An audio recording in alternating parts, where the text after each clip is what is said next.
Welcome into the expansive world of SISociety, a space where taboos dissolve, shadows become allies, and sensuality, intimacy, and sexuality are celebrated as gateways to truth. This is Taboo Talks, a podcast where no topic is off limits, and everything is held with courage, compassion, and curiosity. Together, let's shatter the limits of what we've been taught to fear and transform it into the power to live fully, freely, and authentically.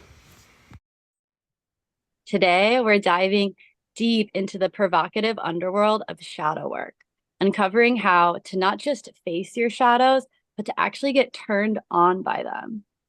Through a potent mix of psychology, spirituality, and taboo exploration, we're joined by one of the most revolutionary voices in this field, a true leader whose teachings have transformed both Heather and myself personally, and whose book has redefined how we alchemize our fears into our power. This is a conversation that is sure to drastically impact the way that you perceive yourself and your reality. So without further ado, we welcome Dr. Carolyn Lovewell, formerly Carolyn Elliot, onto our show. Carolyn is the author of the best-selling book on shadow integration that rocked the coaching and self-help world, Existential Kink, Unmask Your Shadow and Embrace Your Power, and also the cult favorite creativity guidebook, Awaken Your Genius. Dr. Lovewell is the co-founder of the Immortal College online school for magic, and she's also the founder of Sleepover Mystery School, the world's only publicly available in-person initiation into the Western esoteric tradition. Ooh, that sounds amazing. She co-hosts the popular occult podcast Sleepover with Carolyn and Layla. Dr. Lovewell earned her doctorate in critical and cultural studies at the University of Pittsburgh in 2012, and since then she has helped many thousands of people all over the world to rapidly change their lives for the way better using shadow integration and applied occult philosophy. Yeah, so she is truly a pioneer in this field of shadow work, which is, for any of you that are listening that are not familiar with this term, it's really the process of acknowledging and integrating aspects of oneself that are deemed negative, undesirable, or socially unacceptable. And it's been studied by psychiatrist and psychoanalyst Carl Jung for decades. And his famous quote on this topic is, "Until you make the unconscious conscious, it will rule your life and you will call it fate." And Carolyn truly emphasizes the importance of shadow work in activating wholeness. And she shares how the neuroscience supports that transformative power of bringing our unconscious patterns into conscious awareness. And she's really known for her bold and provocative approach, specializing people and guiding people to embrace their shadows and tap into the unseen forces that are shaping their lives. And this is why Heather and I knew we had to have her on our show, because her fearless exploration of taboo topics just perfectly aligns with our mission at SISociety. So without further ado, what an introduction. Welcome onto our show, Carolyn. We're so honored to have you. Oh, thank you, Avina. Thank you, Heather. So beautiful. I feel very welcome. Yes, it's all true. Keep it coming. Yeah. Keep it adding to the list. So where shall we start? Shall I talk about what existential kink is? I'm very curious about your ladies' experience with existential kink. Yeah. Well, before maybe we even go into your book, just to kind of Mhm. set it up, like what inspired you to even explore shadow work in the first place? Because this is not really like a well-known, well-explored topic. Indeed, indeed. Yeah, great question. So what inspired me to explore it? Um, well, it was a heady mix of things. After I graduated with my doctorate, I found myself there's an old joke, which is, what can you do with an English degree? And the answer is anything you can do without one. So, so I had this big fancy degree from an English department, and I was homeless. I was living on a friend's couch. I was paying them like $100 a month to live on their couch. I had no money for food. I was standing in line, literally waiting for government cheese. And one day I was standing in such a line on a cold December morning.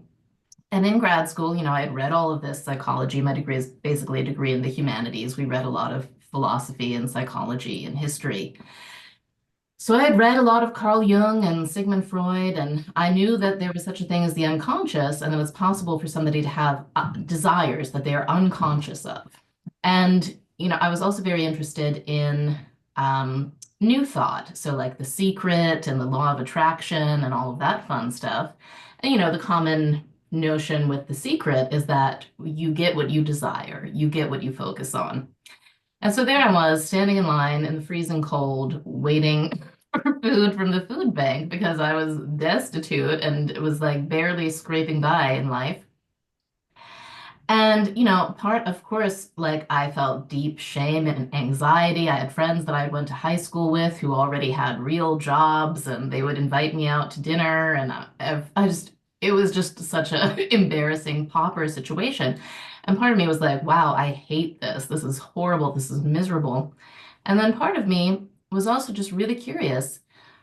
Is there some completely unconscious part of me that actually desires this situation of scarcity and feeling ashamed and feeling lacking and get some sort of secret pleasure out of it that my conscious mind just doesn't know about? Am I actually creating this? And so I started just being gently curious about it because I really do believe I just have I believe in magic. I wanted the law of attraction stuff to be true, but there I was in such a dark situation and no amount of positive thinking seemed to change anything.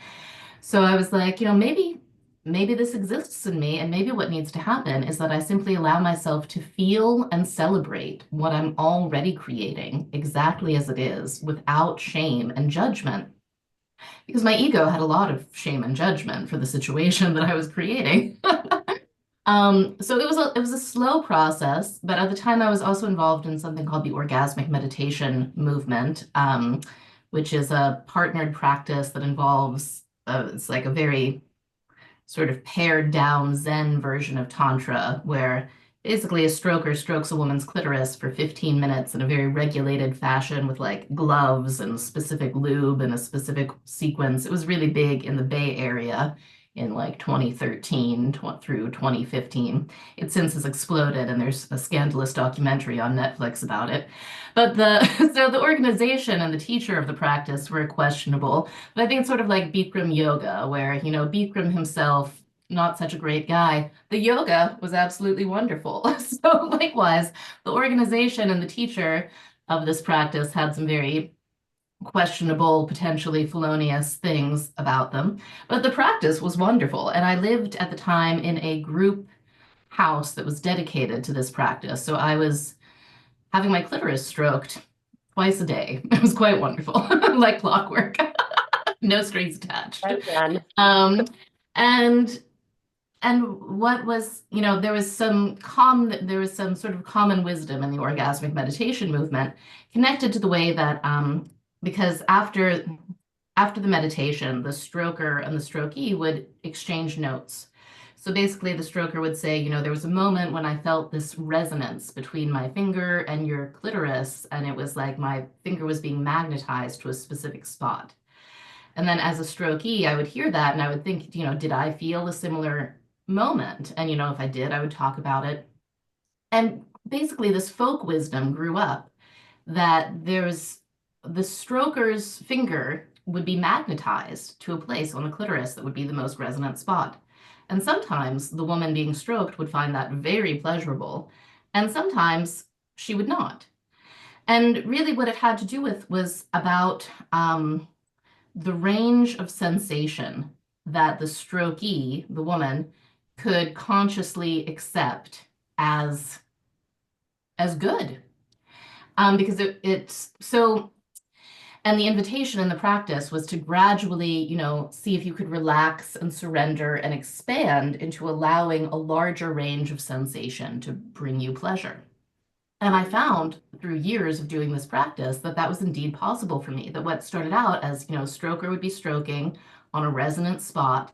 And at first I would hate it. I would be like, and you could give ask for changes in the stroke. So I would immediately ask for a change in the stroke. I would immediately, want it to be different. But over time, the invitation to just see what you can surrender into, see if you can expand your orgasmic capacity.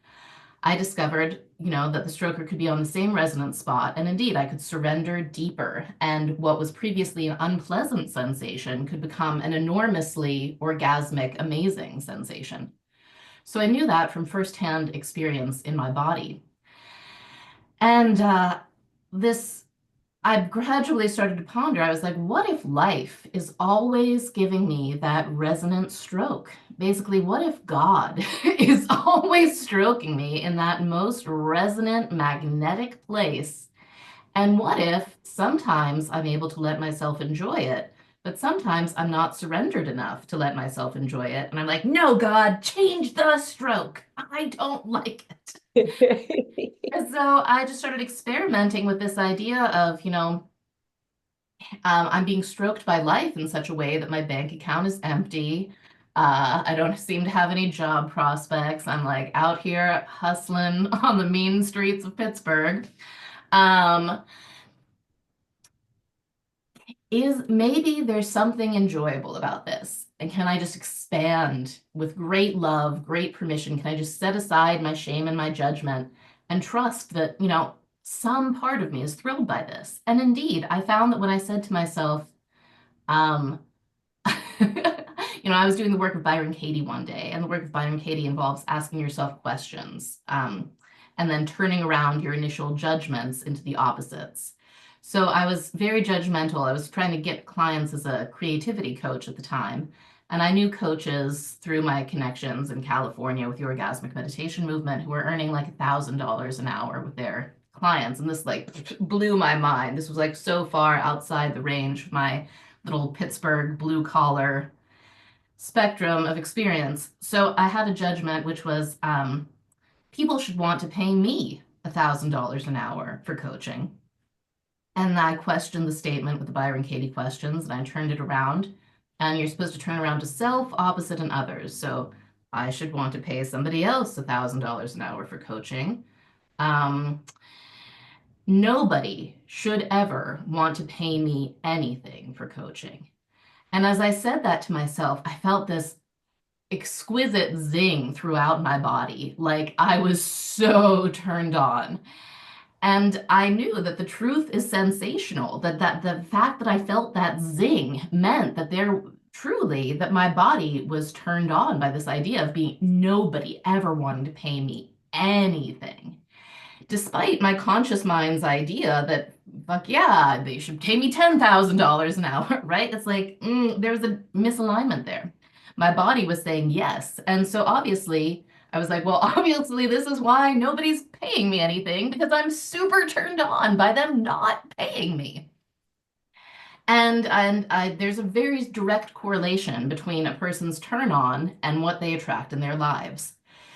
So I didn't know how to change this turn on. I mean, I really wanted to. I was like, how do I get turned on by $10 million? I didn't know. But I was like, all I know is I can at least allow myself to be as turned on as I am by not being paid anything. So I would set aside time each day, and just like the orgasmic meditation practice was 15 minutes long, I would just spend, I would set a timer and I would just spend 15 minutes or 20 minutes saying, all right, let's just set aside all of my judgments about this and let's just feel the pleasure that's already here. Let's allow it. Oh, this is my daughter, Lulu. Honey, mommy's doing an interview. You escaped up here. Okay. Hi, escapee. Mommy's going to have to do this with you in a little bit. Right? Where's Grandma? Grandma! Go see Grandma. Close the door, please. You have a fugitive on the loose. So,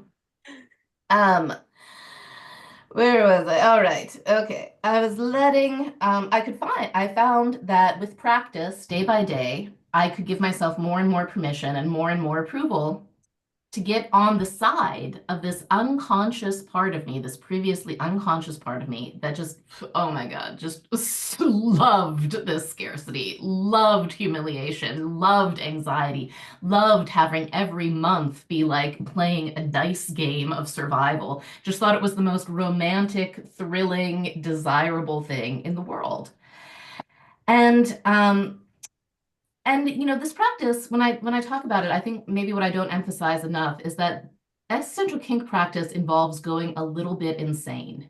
You have to go a little bit genuinely, truly insane and completely outside the bounds of what is comprehensible in order to actually get off on what you've previously hated. So I did that. I allowed myself to go a little bit insane, and I would say to myself things like, it doesn't matter if anybody else ever understands this or ever approves of it. It doesn't need to make sense to anybody else. I'm just going to completely enjoy being broke as much as I enjoy it without any shame. And anyways, so I found that with practice, I could do that. And to the point that I could go into it and have an utterly like full body orgasm, just thinking about all the bills that I had no idea how I was going to pay, like the student loan debt and the amazing credit card. It's just like, wow. And what happened, and what I think is very important to emphasize with shadow work, I like to say that all shadow work is God work. Shadow work is theurgy. Theurgy means God work in Greek. Is that I really got in touch. I started to get in touch with my divine self, with my soul. And what I've learned about the soul, and I feel like there's many, many words of wisdom from many traditions that back this up, is that the soul incarnates because it desires the whole range of human experience, not just, the good stuff that my ego likes. Like it also wants to experience failure and loss and humiliation and death and sickness and all of these things. So anyways, I was getting on the side of my soul, really enjoying it, and my identity changed. So I stopped seeing myself as this pathetic, miserable, shameful, lacking little person who just was being rejected by the world and cruel fate. And instead, I started seeing myself as this amazingly fulfilled person, even though my desires were weird and nobody else could possibly agree with them or understand them. So I thought, I realized that I was getting exactly and precisely what my body really was delighted by. So I started living in that delight. And so in a way, existential kink is completely aligned with more, you could say conventional law of attraction teachings, and that, I found my delight, but it turns out my delight didn't come from, ignoring or not paying attention to the darker parts of my life. It came from deeply, insanely, orgasmically embracing them. And I like to mention this because I think millennials are in the Pluto and Scorpio generation, and a lot of those law of attraction teachings were like written and spoken about by baby boomers who had Pluto and Leo. And Pluto and Leo is very like, look on the sunny side of life. Like if you listen to an Abraham Hicks track, it'll be like, just don't pay attention to all failure and illness and misery in the world. Only think about your happy place. Like, anyways, I could never do it. I was never able to succeed at it. But I have actually been able to succeed at the law of attraction by using this existential kink approach of just finding my insane orgasmic pleasure in very dark things. And if anybody, this for anybody, I really like to recommend the best introduction to existential kink. Obviously, my book, Yay, and also the 1990s Addams Family movies. Like Morticia Addams is the world expert on existential kink. And Morticia Addams, if you think about it for a second, one day I asked myself, is there any woman in all of film or novel or TVs and any TV shows, any woman who is, completely fulfilled, who has, all of the money that she wants, she has a wonderful family life, she has a passionate relationship, she has all of the respect of her community, she has exactly the house and the garden that she wants. If you really think about it, and I dare anybody, you can try me on this. The only woman who matches that description of having everything she wants is Morticia Addams. She is living a completely fulfilled life, and she's doing it through existential kink. She is able to get off on absolutely anything. You know, people put her on a torture wheel, and she is fucking so happy about it. And like, that's true unconditional love. That's really, you know, at the end of the movie, if anybody remembers, she's being tortured by the bad guys.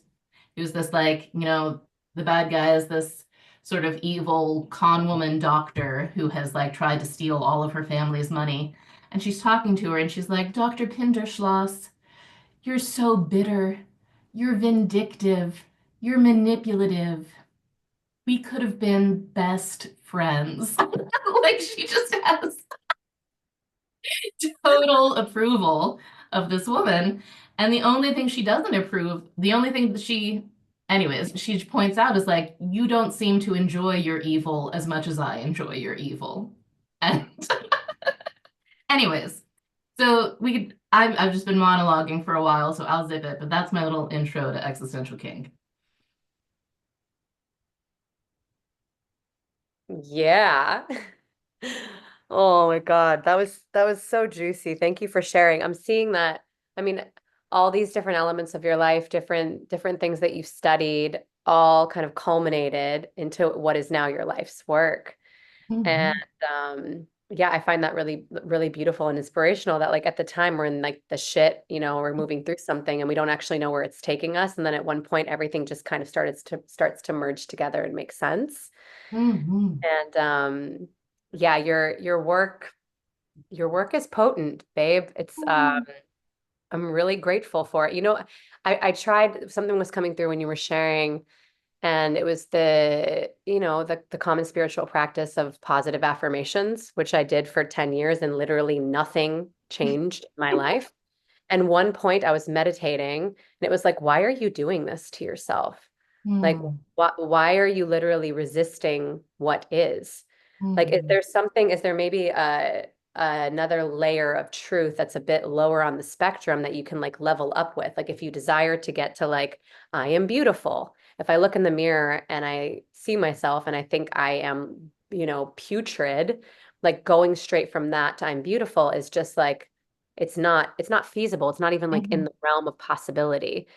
And so something that your work has given me is this like is this easing into embracing and accepting all elements and pieces of myself. And it's been badass. If I may share a story, I was just sharing it with Alfina Baby. before we hopped on, and then I have some questions for you. But Mhm. I was in a self-pleasure practice this morning and Mhm. feeling like a bunch of density move through my body. And I was like, okay, I'm going to drop in and get curious. I'm like, what is this? And immediately it was like, I am shame. And I was like, all right, shame, let's go in. Like, I'm bringing you down to the genitals as you describe in your Mhm. practice. It's like taking any sort of non-desirable and bringing it down to the base, to the root. And as soon as I brought it down there, I was like, okay, do you have a message for me? Like, why are you here? And it was like, I love you. And I immediately started crying and I was like, you love me. And in that moment, there was this really beautiful revelation that was like, I've been treating shame like shit. I've been like, shame is bad. Shame, I don't want it. I don't want you here. I don't want to think about it. I don't want to feel you. And through all of that, shame has unconditionally loved me. And in that space, it was like, shame was like, don't you see that like I'm here to bring you back to love? And through Mhm. everything, I've always loved you. I will always love you. And it just started to dissolve. And then I had a really incredible orgasm. So just today, I want to thank you for existing and supporting me. And ultimately, there was a point in the meditation or in my self-pleasure meditation that connected to collective shame. Because like typically I'll zoom into my personal experience and then it starts to broaden the more deeper you dive into your divinity and you connect to God. And then I was just moving collective shame through my body, through my orgasm, which was Mhm. just such a treat and an honor to serve in that way. Yes, thank you for doing that. That's precisely what it takes. Witches transmuting personal and collective shame. That's how we're gonna get through this birth portal that we're in. Yeah. It's sure we are definitely in a birth portal. Age of Aquarius is upon us. Um, Mm. I think, I mean, I shared a personal story of mine, but I'm an example kink and I'm a story kink, and I would love to know if there is a particular moment or breakthrough story that you've experienced from a student or a reader that really stands out to you that just was wow. Oh my goodness. Oh my, it's one of these things where I'm suffering from an embarrassment of riches because people have sent me their stories who have encountered so many thousands over the years. Let me try to dial in. I think one of my favorites is my dear friend Layla, who does my podcast with me, who teaches in the Immortal College and Sleepover Mystery School, and she's now like one of the head teachers of the Existential Kink coach training program because we train existential kink coaches, and she was one of the first people that I trained in the process. And I saw Layla go from this huge transformational arc from being this like kind of mousy looking Wisconsin rural school teacher who only dressed in like brown sweaters to being this like incredible like glamazon, just this like fantastic creature of tremendous beauty and light and whore of Babylon power. And Layla part of Layla's big story arc was she was always, people sort of, how do I say, whenever she would start doing things in her hometown, like offering spiritual workshops or anything, people would call her a charlatan and a hustler and, insinuate how evil she was for, wanting to charge money for anything, which I encounter too, and a lot of people, especially in small towns, I think encounter because there's this culture of like, spirituality can't be associated with money. And anyways, she had this deep transformation where she just completely owned and embraced the hustler and the charlatan and the con woman archetype to the point that nobody could use it to shame her. And now she's the best saleswoman on my team. She's this luminous force. She has everything she ever wanted. She has, a new house and hot husband and baby, and she's not in Wisconsin anymore. Anyways, that's one of the transformations that I've seen. Trying to think some more transformations. I mean, what is crazy to me is the amount of stories that people have. Oh, wait. I have one. This is a good one. This is a precise one. That was a larger story arc. This is more precise. I read a story recently somebody sent me about how they live in an apartment building, this woman, and she does her laundry in the laundry apartment building.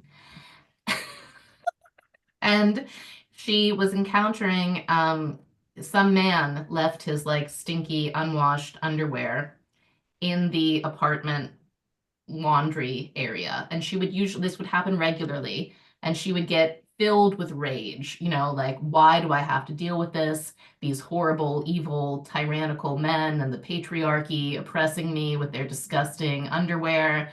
Why am I in this apartment? My life sucks. All of these stories, which you can totally identify. That sounds like a place my mind would totally go at a certain point. But she's in the Existential Kink Coach training program, and she gave herself permission to go a little bit insane. And she just took this underwear and she inhaled. I, I knew you were going to say this. I was like, she smelled the underwear. She did it. I felt it. I knew it. She said that she like fell down on the laundry room floor and started having these like crazy primal orgasms, like Holy Spirit twitching, moving through her. And I was like, that's it. That's inspirational. That's further than I've ever gone with the practice. She is committed. Yeah. Yes. And on the flip side of all of these stories, like your story, her story, can you go a little bit more into why getting turned on by our desires actually is so powerful for personal growth, and like what happens on the other side of smelling the underwear, or the other side of being turned on by your poverty and humiliation. Yeah. What happens is transformation. So, there's that saying, and it's so true, what we resist persists.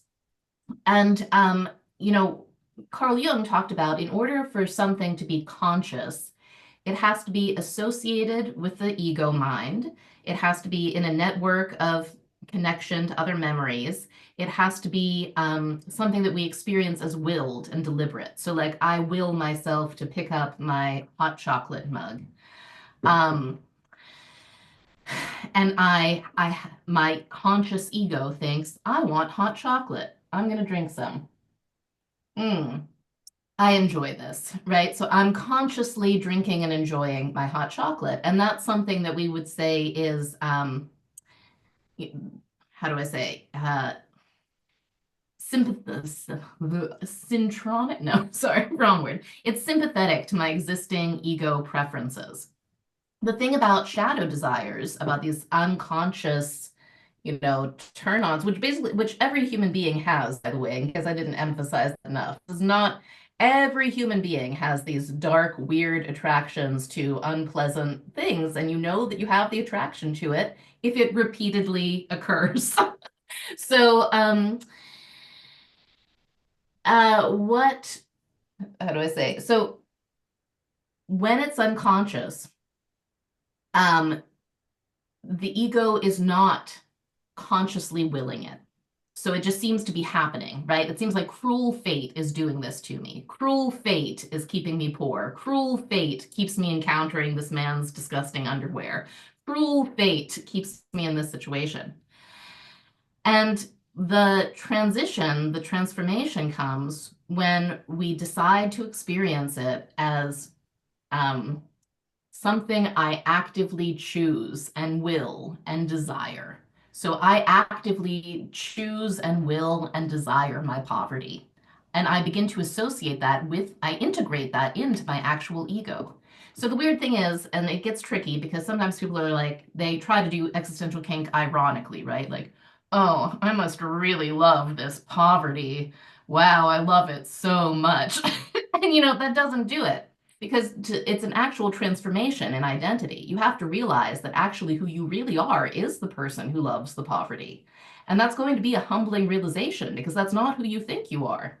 So there's a humbling, and there's usually, there's a little ego death in it.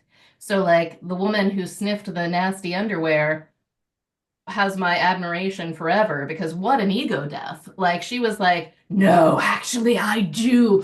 I am the one who desires this underwear.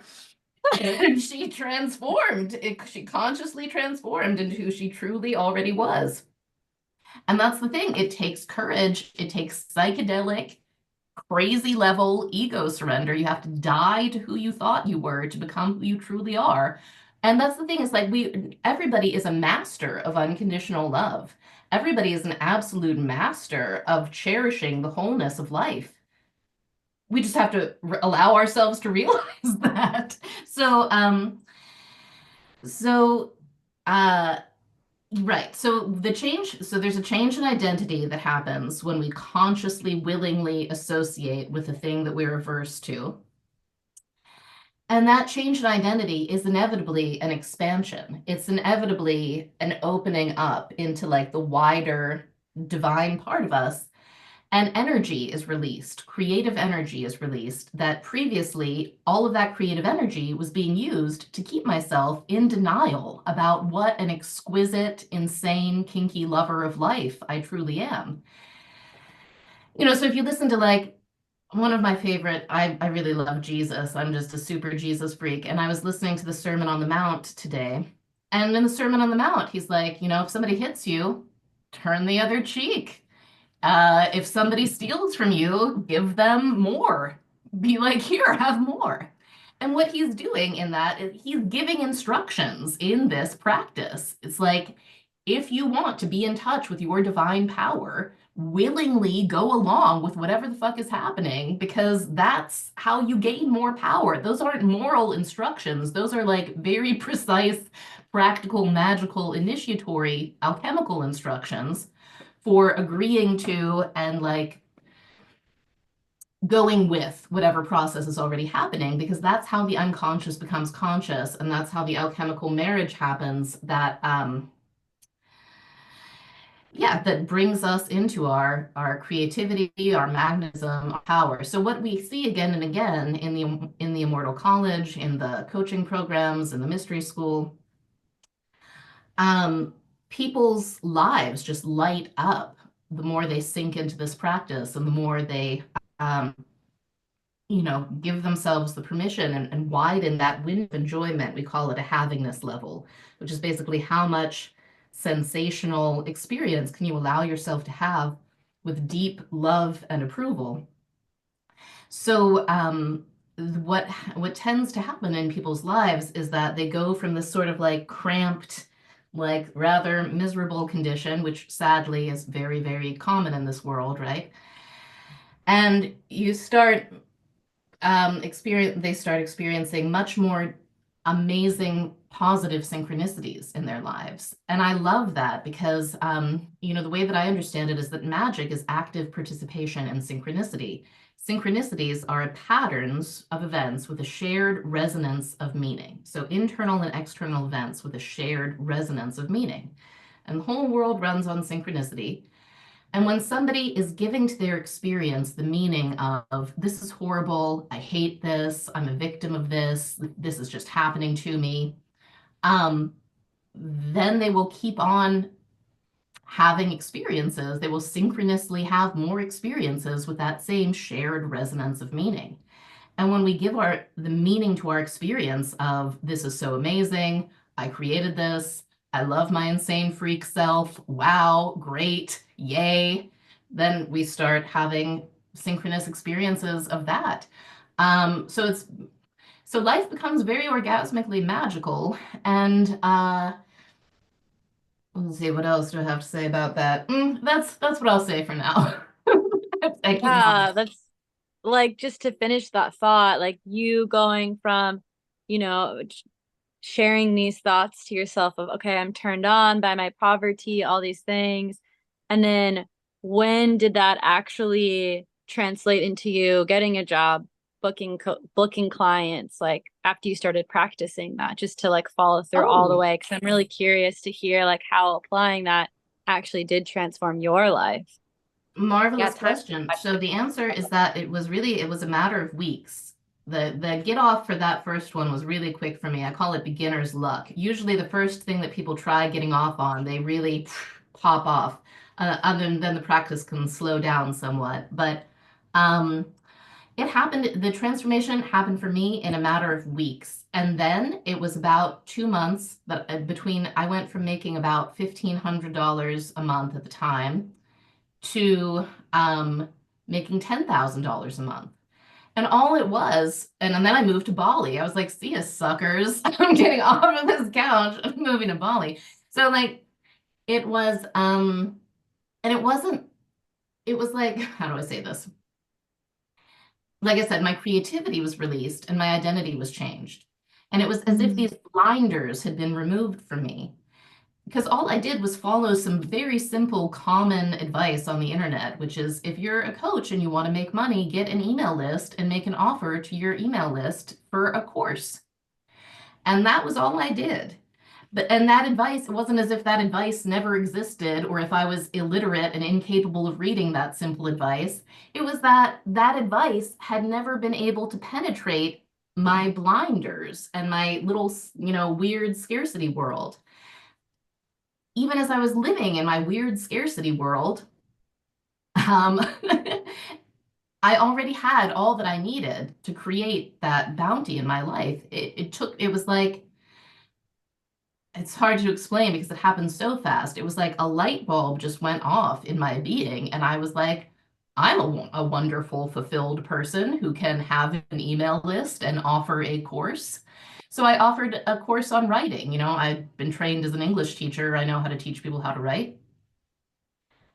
And anyways, I was immediately making $10,000 a month and living in Bali. And then I traveled around Europe. And then I now I'm a multimillionaire and have everything that I want. So it's just, it's really, yeah.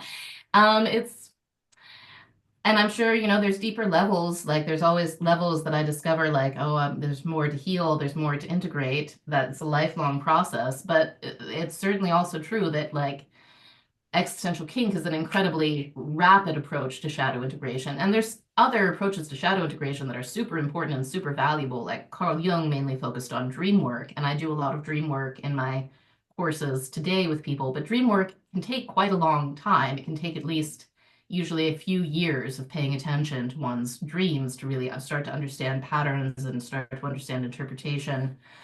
Whereas existential kink can, you know, in a few weeks, you can completely change your life.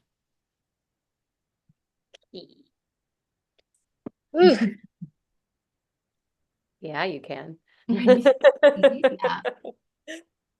It's just so incredible. Like this work, what you're doing. And when I first came across it, you know, you hear, I live in kind of like what people would call like a conscious spiritual community. I'm in Tulum, and there's just so much circulating. I'm There's gonna be in so, Tulum soon. Sorry, are Heather. you? I should visit you when I'm in Tulum. I'm gonna be in Tulum, and I have a house in Tulum. I'll be there in January. Anyways, we'll talk.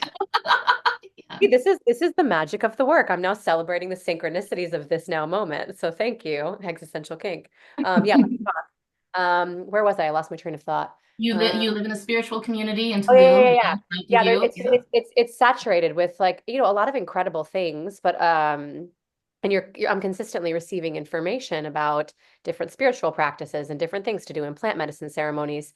And I went over a sister's place for a workshop, and when I was leaving, I was like, I intuitively just asked her, I was like, "Hey, are you reading like a book right now that you should like that you feel called to share with me?" And she was like, "Oh my God, Existential Kink." And I was like, "I'm on my way out." So it was a really quick exchange. And I was like, "What is it?" And she was like, "Well, you just, you know, you get turned on by your shadows and by your darkness." And it just like hit me, like through all of the noise and everything that I was receiving, I just fucking got it. And I started reading it, I think that night. I was like, I got to go into this. And it's been a part of my life and my work ever since. And definitely feel like your work has inspired pieces of what we're building and what we're doing. So yeah, I feel in deep gratitude to you and all of the individual pieces that you've connected that have now created the you that is you and the work that you do. So yeah, thank you. Thank you. Thank you. I'm so happy to hear this, and thank you so much for, you know, doing the alchemical work that you ladies are doing, because that's really what I'm interested in. I want to see, you know, and I think we are seeing, is a complete revival of alchemical literacy and mystery tradition. And yeah, I really think that that's what the world needs, and that's what they're hungry for. And we need all different sorts of approaches and all different sorts of teachers, and we need to get this done. Move on to the next level. Yeah, Mhm. let's level up. It's a video game, right? Let's level down, right? That's So we can Level exactly down to level up. integrate all the incarnate. levels. Love Yeah, that. my first experience practicing existential kink, it was something I was really resisting, something I was really scared of. And I just fully let myself drop into it, be turned on by it.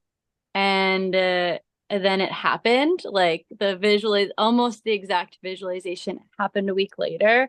And had I not practiced existential kink, I think I would have met that with so much more resistance and fear. I would have kind of blocked it. I wouldn't, but because I had visualized it and already told my nervous system it was safe and pleasurable, I was able to really surrender, open up, and receive that experience in full. And it was such a beautiful, transformative, expansive experience for me. And so, yeah, I just want to really thank you that this work is extremely potent for anyone listening. Like, I really highly recommend getting Carolyn's book. You can listen to it on audiobook because the way you narrate is just so great. I love hearing your voice and speaking into it. And there's so many practices. Maybe like we only have less than 10 minutes, but maybe we could just leave the listeners with like your most potent favorite practice from the book that they can implement into their lives if they want to start doing this type of work. Great, great. Yeah, you know, I think a wonderful place for people to start. So there is the existential kink meditation itself, which is they can get the full details of in the book. It's fairly involved. But a great warm-up for existential kink is the practice I call deepest fear inventory. And it's Oh, I it did comes that one. I did that one. yeah, isn't Good that favorite. great? Yeah. Yeah, so there's this Marianne Williamson quote, our deepest fear is not that we are powerless, but that we are powerful beyond measure. So Mm. deepest fear inventory is, you write at the top of the sheet of paper something along the lines of whatever I'm usually, how do I say it? So like right now, a deepest fear inventory thing that I'm working with is so I've been at an audience of about like my email list has been about 60,000 people for a while. And I want to get beyond, I want to get to 10 million people, right? But clearly some part of me doesn't. So I write at the top of the sheet of paper, I absolutely refuse to have 10 million people on my email list because I have deep fear that I. And then I write everything associated with it. So because I have deep fear that I can't handle that much attention, because I have deep fear that I will get canceled again, because I have deep fear that I don't deserve it, because I have deep fear, and just as fast as possible, write out at least 20 emotions, fears connected to that. And a thing I like to tell people to do is if something comes up that has to do with what another person might do, I always write it in terms of because I'm unwilling to feel. So if something comes up of like, because I have deep fear that other people will think that I'm wrong and evil and stupid, I would write, because I have deep fear that I am unwilling to feel that other people experience me as wrong and stupid. Because it's important to keep deepest fear inventory about, me and what I'm willing to feel. And then at the end, I write a simple prayer. It's inspired from the 12-step traditions. It's, dear God, take my will in my life, remove these fears, show me how to live, give me knowledge of your will for me, that sort of thing. And then what one does with the deepest fear inventory is reads it out loud to a friend. And it's very important to have another human consciousness listen to the deepest fear inventory because there's power in human consciousness. Jesus said, wherever two or more of you are gathered in my name, there I will be also. And the deepest fear inventory works sort of like stripping paint in that what happens is you start to get very bored of your fears. So it generally takes about 2 weeks of writing deepest fear inventory on the same subject every day to get completely bored to the level that, some fears drop off. And so I highly recommend that practice because, existential kink, I think, takes a certain amount of free-floating good humor in the body, and free-floating good feelings are necessary to alchemize some of the scarier stuff. Whereas deepest fear inventory can be done whatever state of mind you're in, whatever state of feeling that you're in, and is a good way to start to warm up and become aware of like, oh, really, I don't want 10 million people on my email list because I have all of these things that I'm concerned about that would happen if I did. And so it starts to create a larger level of honesty and a larger level of excavation. So I think that's a great practice to start with. Yeah, it was so powerful. I did that for a few weeks with my friend, and it was all around money. Like, I deeply fear and resent having received $100,000. And that's like been my biggest shadow work right now. It's like, why am I not attuning to the money that I know that I want? And it was so interesting because number one, it's actually hard to come up with 20 fears every single time. And number two, there's so many fears that I never even realized that were under there. Like fear that I'm going to be perceived differently by my peers, or fear that I'm like going to mismanage the money, or fear that I'm going to lose my freedom and my time. Like, that was a really big one. And my life's going to change forever and be stressful and whatever. And then it's so funny because then over time, as you say these things out loud to yourself and to your friend, a lot of the fears start to lose their grip on you.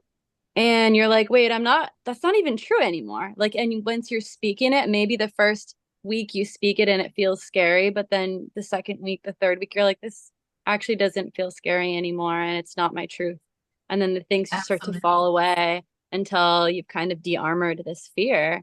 But it's so interesting because, yeah, it's really easy to play victim. It's so easy to play victim than to take responsibility. And I think if I would end the conversation with one like nail in the Jesus's in the cross, it's yeah, that it's time for us to take ownership and see that we are the creators of our reality, and every single thing in our reality is because it's there because we've created it. And we are either consciously or unconsciously consenting to that. And so it's really time to stop pointing the blame around us at others and really start to look inward and see what part of me is creating this. And if I want something different, how can I take responsibility for that? Absolutely. So well said. Thank you, Alfina. And thank you. Thank you for inspiring this conversation. And I just want to give you, we're wrapping up on time, but even just a minute to share with our listeners how they can work with you, connect with all the offerings that you have.